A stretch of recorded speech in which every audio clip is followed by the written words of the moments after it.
Hello, and welcome to another one of my Trinity teachings.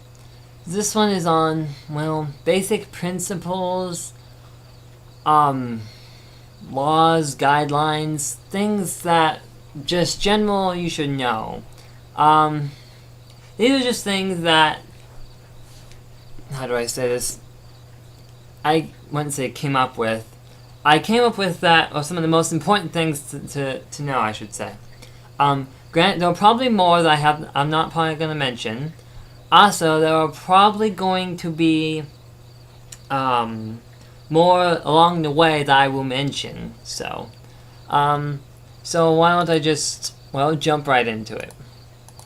Okay, first off, the main thing that a lot of people are going to talk about, and you're going to hear in just about every book you read or everything you read, the rule of three. Basically saying everything you do comes back to you threefold. Basically, karma is the basic term for, that. Also, basically, everything you do has a consequence. For every action, there's an equal and opposite reaction. There's always going to be a result to something you do. And sometimes for every one result you can think of, there's probably three more you did not. And usually one of them can be pretty bad. Basically, if something can go wrong, it will. Murphy's Law. I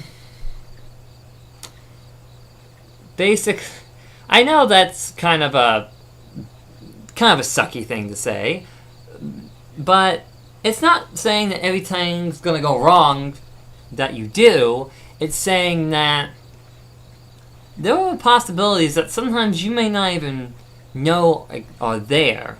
So it's best that you think things through before you do them. So, there you go. Let's see. Okay, here's another one. Nothing happens by coincidence. Everything has a purpose. Everything that happens, there's a reason for. You learn from it, you're taught something by it, you meet people. Everything that happens has a purpose. Nothing's left to chance, a coincidence. You find something laying on the street, or you meet somebody. It may have been only for a second, and you may learn something. Everything happens for a reason. Here's another simple one. Never summon something you cannot banish. Basically, a simple thing. You probably know what a Ouija board is. I don't know if you do, but I'm just going to pretend here and guess you do. Those things are gates that you don't want to open because you never know what can come through. And those things are also dangerous because if you never summon something you can't banish, you never know what can come through that, so you don't know if something can come through that you can't banish or not. So it's safer not to mess with those. So basically, just never summon anything that you know you cannot banish. Never try to do something that either you know you can't do or you're not sure if you can do. Secrecy. Secrecy is a term is said here because, in Wicca, you're not always going to know how people are going to react to it.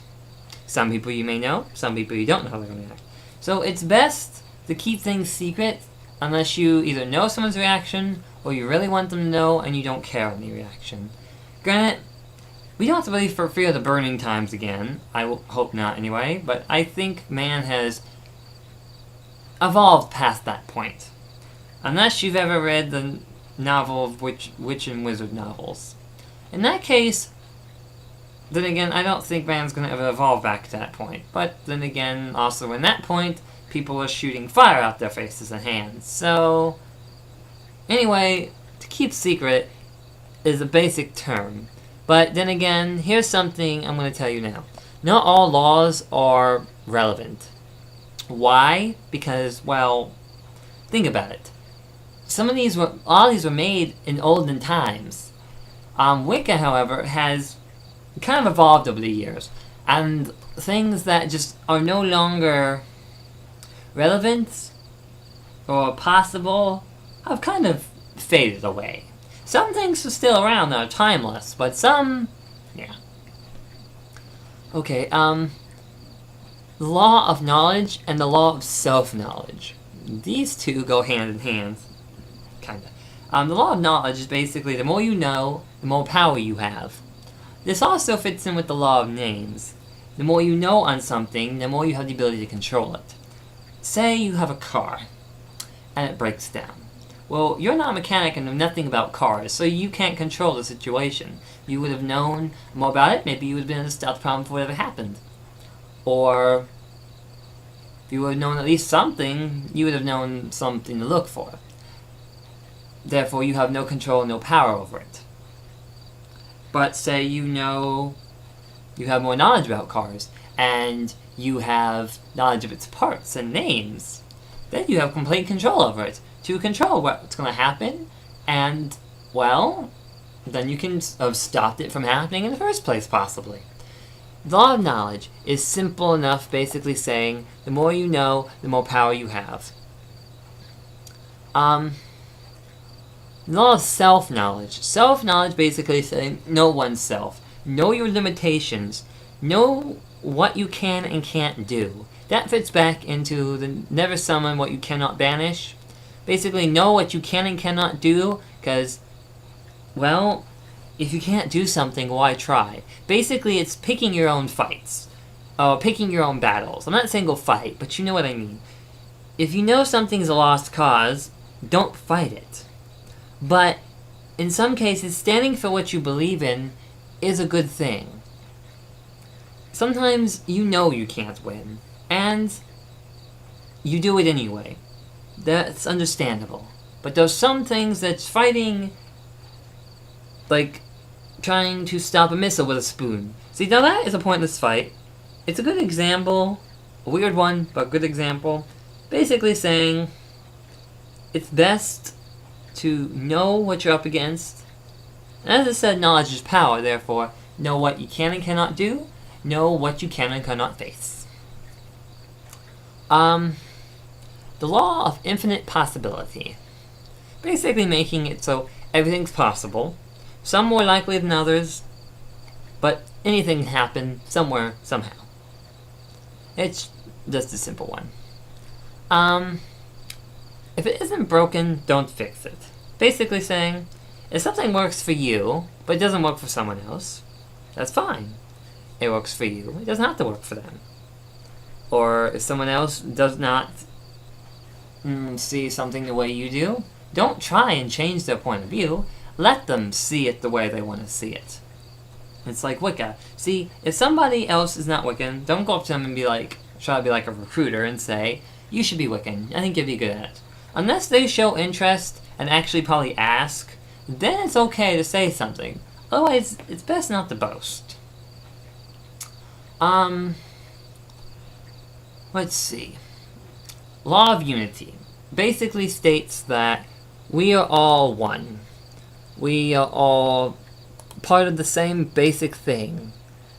It's, no matter if we're all, how do I say this?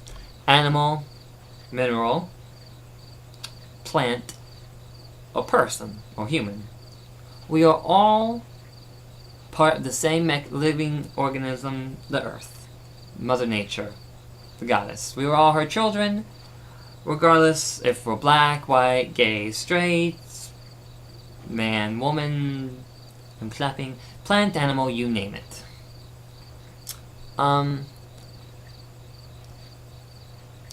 Let's see. Now, here's an interesting one, which kind of fits in with the law. As I was saying, everything you do has an effect. Everything has an opposite and sometimes a center. This isn't going to make much sense, but there's dark and light everywhere.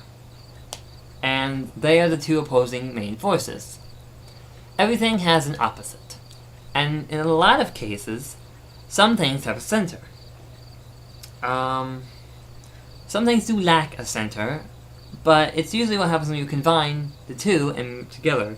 Male, female, hermaphrodite, gay, lesbian, straight. Or gay, straight, bi. Not thinking. You know what I mean. There's usually a center. There's not always going to be a center, but sometimes there is. Law of contagion. Law of contagion basically says that even if something is gone, those that had touched still go on. Basically, say a teacher teaches you something. Well, even though the teacher's gone, did you forget what they taught you? No. You still remember what they taught you. Basically saying, every time you are taught something by somebody, it continues. It never stops. Just because that person's gone does not mean that they're forgotten or what they have taught you is forgotten. Interesting one. Law of positive and negative attraction. Okay, now this is an odd one. It's gonna make little sense. Everyone knows opposites attract. You're always gonna find someone who's kind of an opposite to you. And you know what, that's a good thing. Sometimes it helps balances you out.